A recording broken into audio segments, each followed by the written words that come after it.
Here we have a stereo amplifier Toshiba SB-A10B, which was brought here by Visual, saying that when you turn on, the power lights doesn't turn on, and when it's playing music, it's cutting off the speakers, and the sound comes and goes. So let me connect some speakers and give it a try to see if the fault is as described, and then we're gonna see what we can do to this amplifier.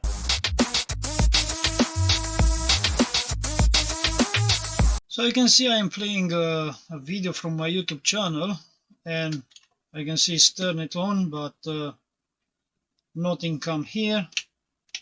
It's on aux, input is on aux, the volume through my mobile phone is on max, and no sound.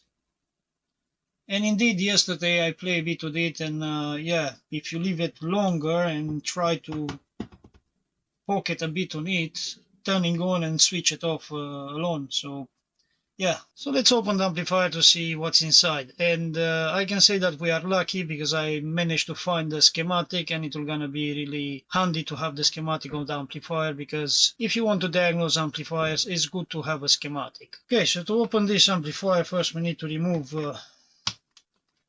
knobs here in order that the chassis can be opened.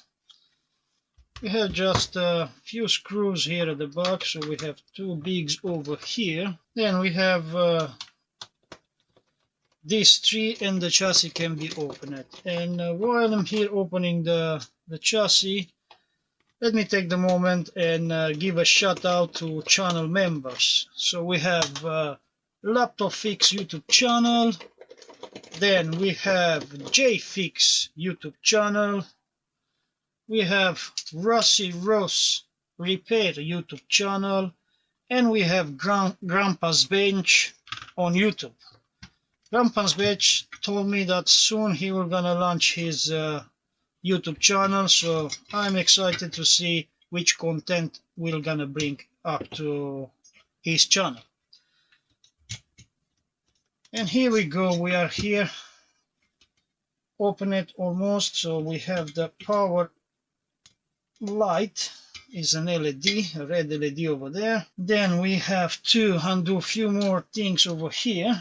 So let's get also off these ones. And looks like it's a bit crowded, this amplifier. You barely can see underneath what's going on. What are the components? It's full of cables, right? What to do is a compact amplifier. And it's first time for me to open this type of amplifier. So yeah, bear in mind, I never worked before in such amplifier. It's first time for me, and definitely we need to reach to the motherboard, which the motherboard is down there, and I have another screw over there, I believe, which I need to open it. And we are almost out.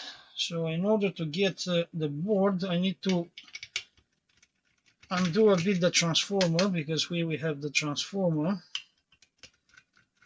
and then I need to put it back after I took it, because it will gonna move around the chassis.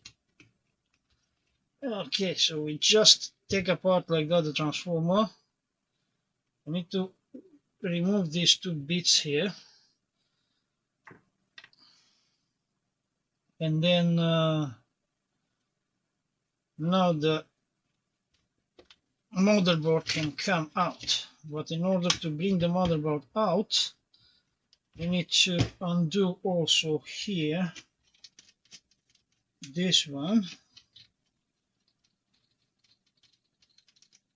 Yeah.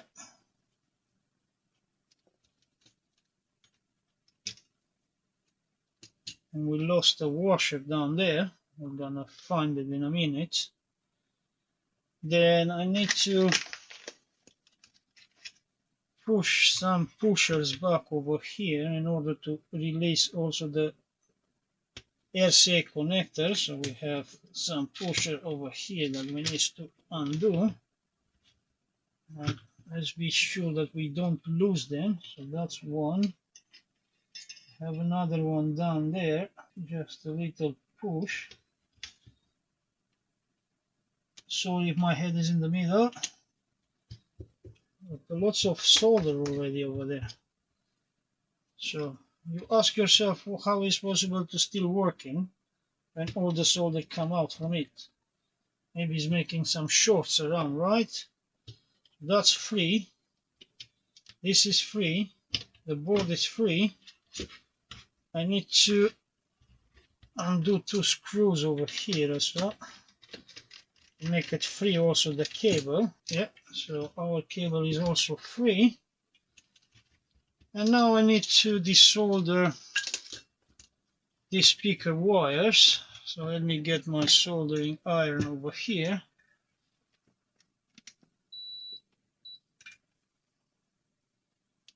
I'm going to desolder these wires. Maybe it's not the adequate tip. Well, looks like it's doing. Looks like it's doing well. Because it has compensation temperature, my soldering station. So as soon as it's taking more heat where you want to desolder, it's boosting more the temperature in order to compensate the loss. So that one is also free. So now all the motherboard should come out free from here. Right. So now what we have to do is to put all the chassis aside. And I said that after I undo this one, I'm gonna need to put the transformer back to don't have it here moving around. And then we're gonna start poking around with few many things. So let me just put these 2 screws back over there to hold in place the transformer on the motherboard. All right. And this is how the amplifier looks like. Here is all our motherboard, which we need to look for.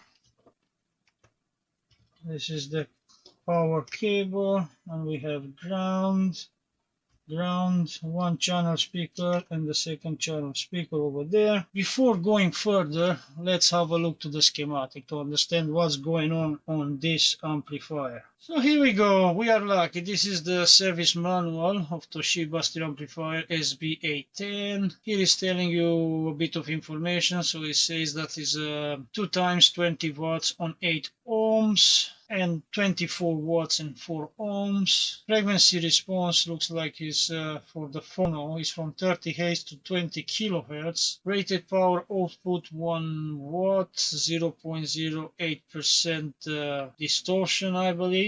And it's telling you the impedance. The phono you have 47K impedance and with 2.5 millivolts signal. Tuner 150 millivolt signal with 47K impedance. Tape 150 millivolts input signal with 47 kilo impedance. And phone overload level 180 millivolts RMS at 1 kilohertz. Yeah, these things doesn't interest this one. What they are doing all these connectors. This is how you undo it. That's why I managed to undo it, because I looked before on the manual. Here is a replacement of the chip parts. So looks like we are having also SMDs, and this is telling you to hold with the tweezer the SMD and melt the solder with the soldering iron.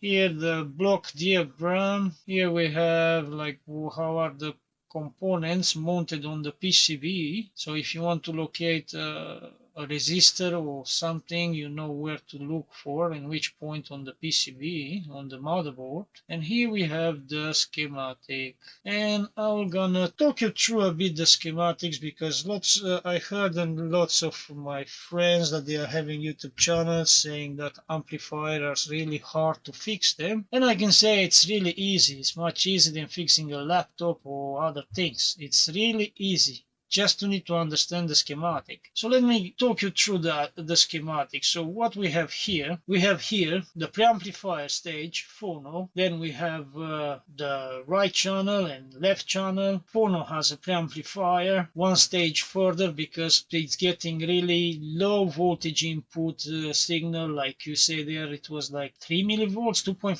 millivolts, and to bring it up. So here on the input, it will gonna be 2.5 millivolts, and here on the output will gonna be 150 millivolts. Then this one, you get then the normal preamplifier, which is this stage over here, which is same left channel, right channel over here, which on the input is getting 150 millivolts signal and is boosting up to maybe 1.5 volts RMS input for the final stage amplifier, which is made by transistors and is a classic Darlington configuration. So we have these two transistors and those two transistors, and then on the bottom here looks like we have a headphones amplifier separate circuit, which is really cool. So it will not be driven by the same amplifier which driving the speakers. And then on the bottom here we have the power supply.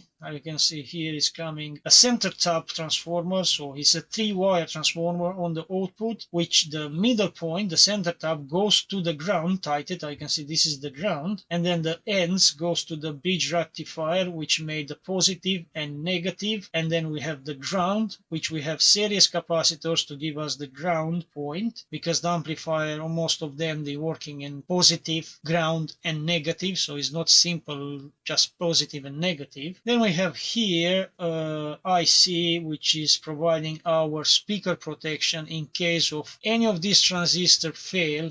They might can put straight away voltage to the speaker, DC voltage. So the speakers, they don't like DC voltage. So that's why this one detecting DC voltage, and you can see here there is a relay, and these one are the contacts of the relay, which is switching off the relay. And I believe our problem is from there. We know that this amplifier is powering with positive 28 volts and negative 28 and the ground. And then this guy, the speaker protection circuit, looks like it's powering from here with the drop current, limiting current resistor to pin number 9. We have the ground. You can see here the resistor, the R805 33K to ground. This one is tighted also to ground.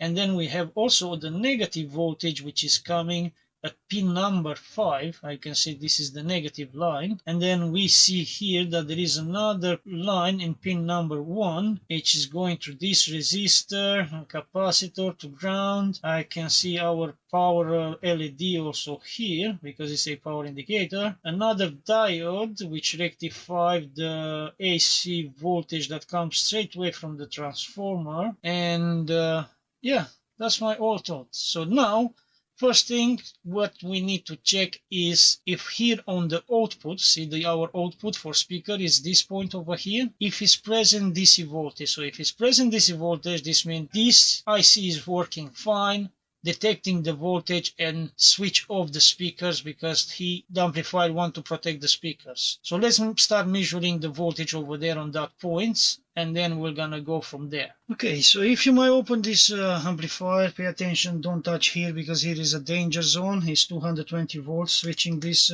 switcher, so pay attention, don't touch there. So it's not yet plugged.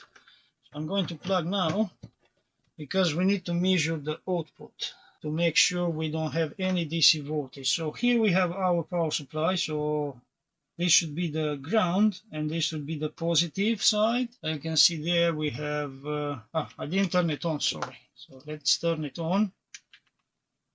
So that's our ground. This one should be our positive. Yeah, so you can see there we have 29 volts positive, and this one should be our negative. And I can see there we have minus 29 volts. So our power supply is working good. So then we have here this wire, which I need to lift it a bit, because our speakers is just over here. So this is one speaker, and we have 100 millivolts DC, which can be alright. It's not that much okay, but I look on the schematic and there is no port to adjust this one. So I can't do nothing for that. And the other channel looks better, it's just 30 millivolts. So yeah, this channel has 100 millivolts and this one has 30 millivolts, which is okay. Then we have our resistor for biasing, and this amplifier should have 10 millivolts. So let me just try to figure out where is that. So I believe it's this point over here and this point over here, or this point over here. No, so it's maybe, yeah, it's this point over here and with this point over here. Yeah, so it's these two. So you can see it's 9 millivolts, so a little bit adjusting should be over there to bring it to 10 millivolts. Here we have the same as this point and this point over here. No, it's this point, I believe this one here. So also here it's around 7 millivolts, and maybe this one because we don't have a load. So when we're gonna connect speaker, we're gonna measure again. But important is that there is no present DC voltage on the output, so we need to measure across speaker protection IC to understand if it's getting power. This is the IC that we need to work on. So we have pin number 1 and we have respective voltages around there. So we are going to measure these ones to see if we have correct voltages over there around. So yeah, let's start measuring that one. Connecting our probe to ground, and we have the pin number 1 of this IC down here. So let me turn it to make sure it's on.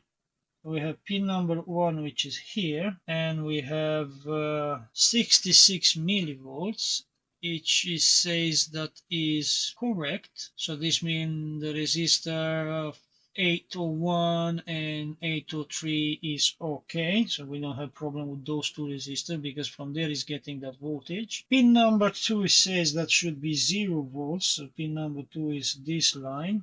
It is something present at 30 millivolts over there, and can be alright because it's the pin that measuring the output, the output speaker. So maybe it's picking up that 30 millivolts, which is an present on the output over there, but I can't do nothing because this amplifier is designed in such a way that doesn't give me that trim port to adjust the DC offset. Then we go to pin number 3, which is this one, which is tied together with pin number 4. So pin number 3 and pin number 4 should be same around 0 volt. Yeah, 0 volt because it's tied to ground, so this one is the ground, 3 and 4. Pin number 5 I should have 0.700 millivolts and is present, so that's correct. Pin number 6 is telling me that I should have around 25 or something like that. So pin number 6 should be this one, and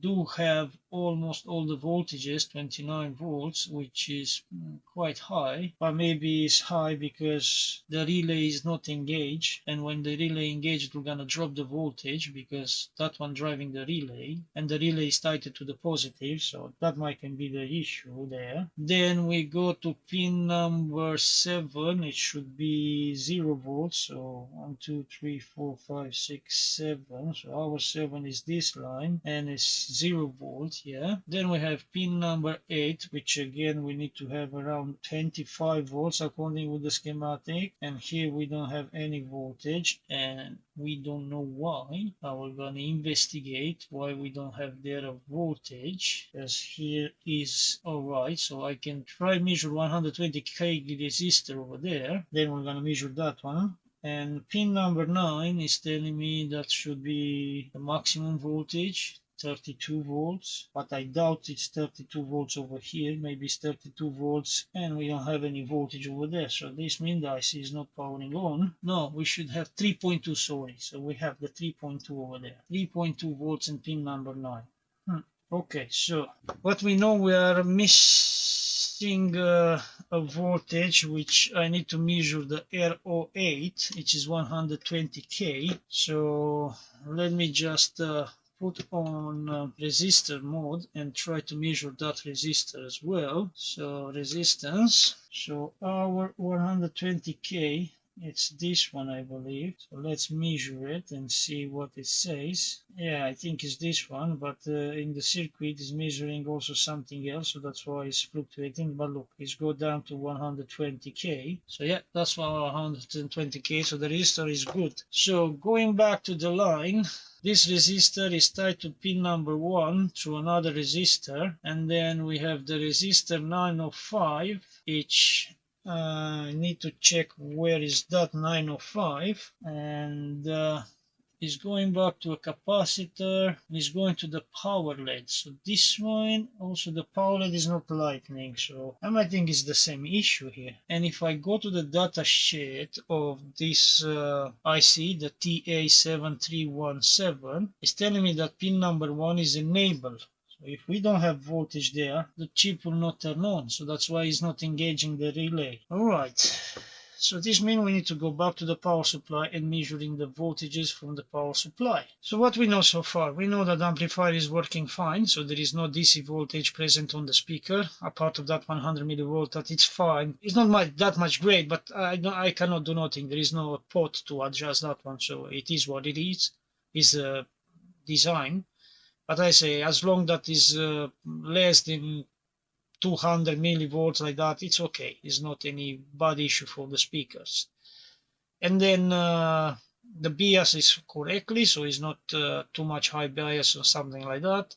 And we know that we are missing some voltages on one pin, pin number 1 on this IC, the speaker protection IC, which is controlling the relay. I need to go down back to the line and to find those resistors, and maybe we're gonna figure out something over there. So let's carry on. So practically I need to check this resistor over here, this diode, and this like fuse resistor, whatever is that one over there, looks like it's 10 ohm. So I need to check those one, and if something is failed over there, this means it's our issue, that one. So yeah, let's go to the working bench to see that things. Alright, so this is our pin number 1, and I have here a resistor, and then the line is going up here. From here I have something wrong, something big. I think maybe it's a wire that goes in other direction. But anyway, I can go back from the other side. So I'm gonna go to measure from the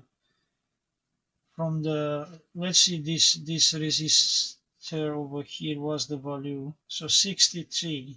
And I think that one is our resistor from the schematic, which is the R905, because if I go from here, I believe the pin number 1 should be 0. Yeah, I can see 0, so that's why there is this wire that goes wire over there.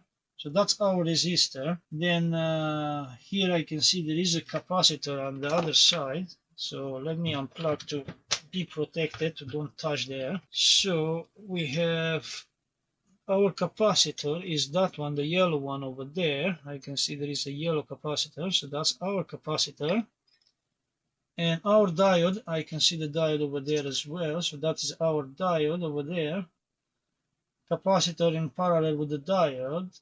And then we have another resistor over there. So that one is, according with the color, is a brown, black, black. So it's a 10 ohm. So it's our 10 ohm resistor. So let's measure also that 10 ohm resistor. Let's measure also our 10 ohm resistor, which is this pin with this pin over here, I believe. And we are not measuring nothing. Okay, to make sure it's our resistor, one end should go to the bridge rectifier, which is this, see, it's 0, and the other end should go to our diode, which is this, the diode, correct. So that resistor is something wrong with. So I might need to take out that resistor to measure out from the circuit. Okay, so I'm holding the resistor from the other side to this solder. It's not easy, it's quite tight place over there. Can neither catch it very well. One lead is out, second lead is out.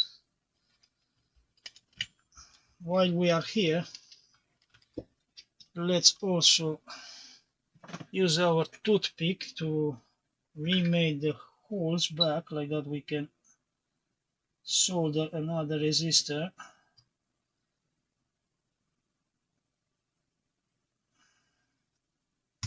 Right, so our holes are back. Let's measure again the resistor over here. Make sure it's okay or not okay. So one lead and the other lead, and looks like nothing is measuring. Let's inspect a bit the resistor, and I do see the other side something blown over there. Let me see if I can show you that part which show me that is blown. So you can see there, that side shows something burned out there. So yeah, that resistor is bad. So let me have a look around my boxes here around. Maybe I can find some 10 ohm resistors and try to swap that one. And I think I find one. It's not a new one, but if it's a good one, why not? Looks quite similar, green color also, just to adjust a bit the pins. First of all, let's measure to make sure it's a good one. So that resistor, exactly 10 ohms we have on it. Okay, so let's install this resistor in and let's see what's going on. If it's going to work or no. I might use these things back. I hope that I'm going to be able to use it. There is a reason that that resistor stay raised up from the board, because acting also as a fuse. So I have this one on the way over there. Maybe I can stick it down there while I'm trying to push down the resistor on the holes. So the holes of this resistor. Sorry if the picture is not quite good. The resistor needs to go there and a bit larger, pitch. It's not easy to put there because you need to have very tiny fingers, and my fingers are not that tiny. I need to find the hole. Here there is 3, 4, 5 holes next to each other. I don't know which one is exactly what I'm looking for. I think I'm in.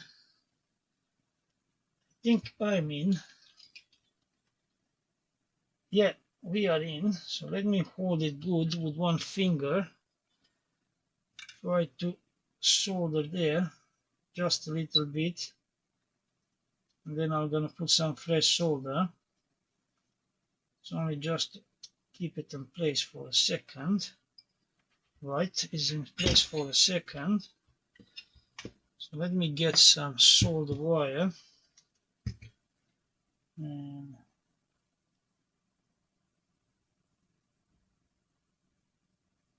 let's add some fresh solder.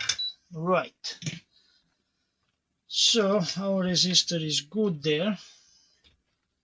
Let's put this one that not in touch over there, because we can try to power again to see what's going on now with that resistor change. If our situation changed or still we are on the same status. Right, let's make sure there is no touching any wire over there, and also this module, also the daughter board over there with the connectors. Let's put the plug in.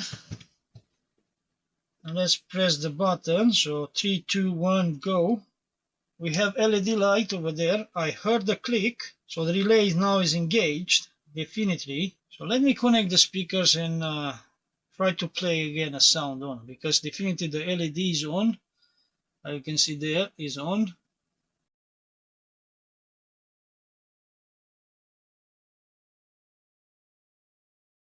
Okay, so let's play the button over here. I heard the relay clicked in. This strange fault.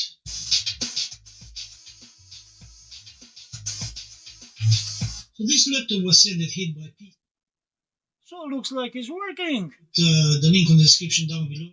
So looks like only that resistor was faulty. Just a simple resistor and I'll make the amplifier working back again. How that resistor can get faulty like that? So it's powering the LED and it's powering that IC. If my someone open it and maybe the LED was shorting on the table or touching the wires, definitely put too much stress on that resistor and we're gonna burn out. So I believe that was the issue, how that resistor burn out. There is no other option. The IC is not drawing too much power and there is no option that you can short out that IC even if it's coming a lot of voltage on the DC output on the speakers. The only things I think when they open it and we poke around with it, because apparently someone opened it and did some work on it, and maybe they don't pay attention to the LED, touch it, the pins, short it out, and burn out that resistor. So while I'm still opening with the amplifier on the table, I want to make sure that I'm adjusting the bias correctly. I say for DC offset I don't have a pot, but for the bias we have a trim pot down there. It's quite hard to get it is very tiny trim pot and it's not easy to get the screwdriver on the position. Okay, I'm in the position, so I can see from here I can adjust the bias, so can go up. It's not good to be too up, so too low, too high. So we are in about there, 10 millivolts. So I'm gonna solder the wire on this side and I'm gonna do also this side with that trim port, same in about 10 millivolts. Alright, so also this one is quite low, so we need to bring it a bit up. Let me just stick my screwdriver inside that very tiny trim port over there. We need to turn until we bring to about 10 millivolts. So we are about there. So now we know that the bias is correctly both channels and now the amplifier working correctly. And this was all. So I managed to fix this amplifier. I hope Vishal will gonna be happy to know that his amplifier is fixed. And I can say that I received also the parts for Krell. So soon I'm gonna do the part 2 on Krell, trying to install the parts on and see if it's working, the substitution that we try to choose, because those transistors are obsolete and we cannot find them anywhere. And yeah, I hope you learned something about fixing amplifier and to understand that amplifiers, mostly all of them, they powering with negative, ground and positive, and not only like all the other devices just to positive and negative, where the negative is also called ground. No, in the amplifier you have negative and then you have a separate ground. I hope you bear in mind and you understand. And also, I hope you understand also that the amplifier needs to be biased correctly in order to work perfectly. And I'm really sorry that I can't do nothing for the DC offset because there is not provided a trim pot to adjust that one. Mostly other amplifiers, more performance and more expensive ones, definitely they give you also that opportunity to have a trim pot to adjust the DC offset to bring it properly down to 000. And if you are interested in all the tools that I use around my working bench, check the links on the description down below. And if you enjoyed the video, don't forget to give me a like. And if you are new watching my video, please hit that subscribe button, activate the notification bell to be notified when I'm gonna come with new videos. Until the next one, guys, have a good day and bye bye.